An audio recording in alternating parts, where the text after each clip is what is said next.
Hi, Krishna Karna here. I didn't sleep very well last night. Not at all, actually. But I'm assuming I've laid in that bed for a very long time now. And so now it's a new day. Day 3, take 3. The whole is going swell, well, great, and phenomenal. I mean, it's a long process, and my arms hurt all the time from hitting. But I think I can feel an indent in the wall. I came up with a routine also. Routines are important. So I decide to get up, stretch, and then jog in place until my legs are tired. Then I sit down and record my tape. After that, I dig my hole and. Oh, ooh, that kind of sounds inappropriate. And I don't know how to. I keep working on my exit route.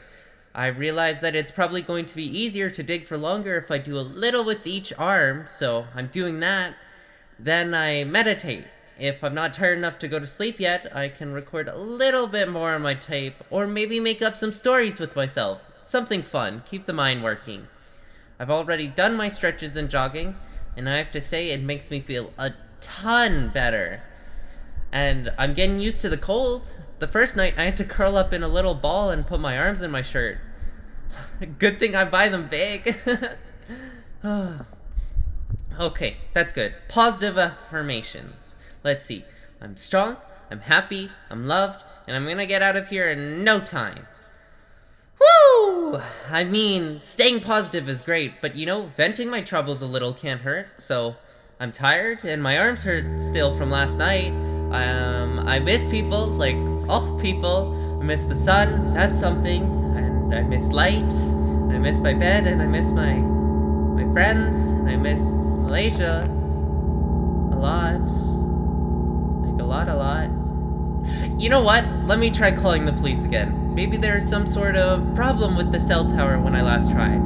Yeah, okay, I still have my phone. Okay, where did I leave? Ah, here it is. Wowee, colors. Did I sure miss you? Can't describe how relieved I am when I see something other than just a little red light. Okay, oh look, that's me in Malaysia as teens. It's my lock screen. I'm not even gonna log in though because I can't get distracted. I'm just gonna call emergency. I'm gonna go over here and dial 911 and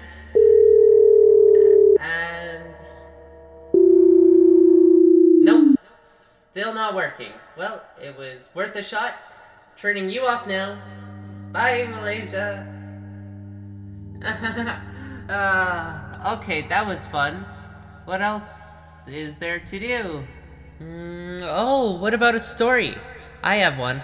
I wasn't a very popular child at school, and like I said before, I was okay with that. Still, sometimes I dreamed about one day magically becoming super popular with everyone at school. My mom tried to give me up hip outfits and cool hairstyles, but she always struggled. Most of my clothes were secondhand, and she was always the one to cut my hair. She was a single parent, worked 2 jobs, and cleaned the house off our better off neighbors on the side. When she was home, she was always exhausted. Kids made fun of my clothes. Kids made fun of me for a lot of things. my my school was small and overly whelming Christian. I'm I was Hindu. My mother was too. I never told anyone, but somehow I came out and one day during recess, I remember being pushed. The kid said I was evil, that I worshipped the devil. He said I needed to go away, then he cut my hair. I think I had a bowl cut, but he held me up by a fist, grasping the bulk of my hair. I remember how he used safety scissors because of the arduous struggle as I tried to escape. Gosh, I remember going back to my mom. She was tired and laying in bed. I sat on the foot of the bed, and I remember being so small, curled up in a ball. I was only 8 at the oldest. I asked her if we were evil, if we were bad people because of who we prayed to.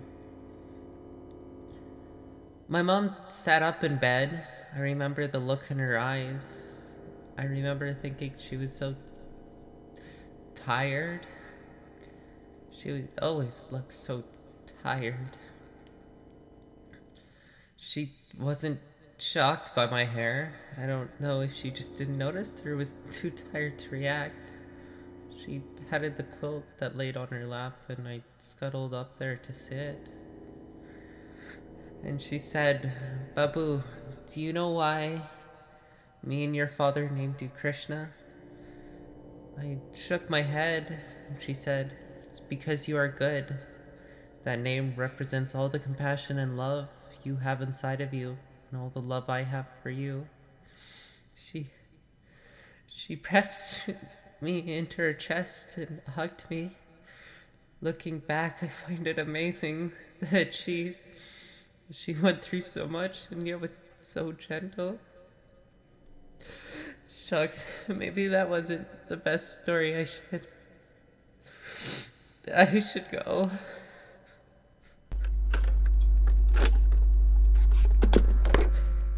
Krishna back. I'm feeling better. I did some digging and I made some great progress today. I think the wall is a bit thicker than I thought, which is fine. I'll make it through. I did meditating and I tried to head to bed, but I couldn't fall asleep, so I figured instead of just laying there, I could do some thinking on how I got here. I'm also pacing a bit. Walking always gets my mind running. And I have just enough space in here to make some laps. Of course, my first idea is that I wronged someone. I don't remember wronging someone enough to warrant all this. Maybe I forgot.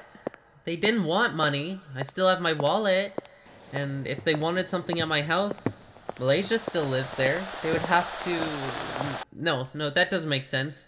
They wouldn't have put me in here just to rob my house. They could have done that so much easier.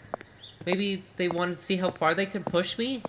Maybe they were helping me and I should be thanking them? But whoever did this, did all of this, I'm not happy with you. I'm very mad. I don't want to be mad. I don't know what drove you to this. Probably something horrible, but Santano says I should stand up for myself.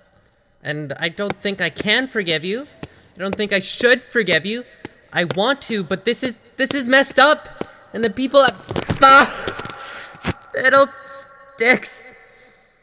God, son of a biscuit. Gosh, no. Oh, sorry. I stubbed my toe. Oh no. I don't think it's bleeding. Gosh, I hope it's not bleeding. It just really hurts. Like, really hurts. I think I'm gonna try going to bed.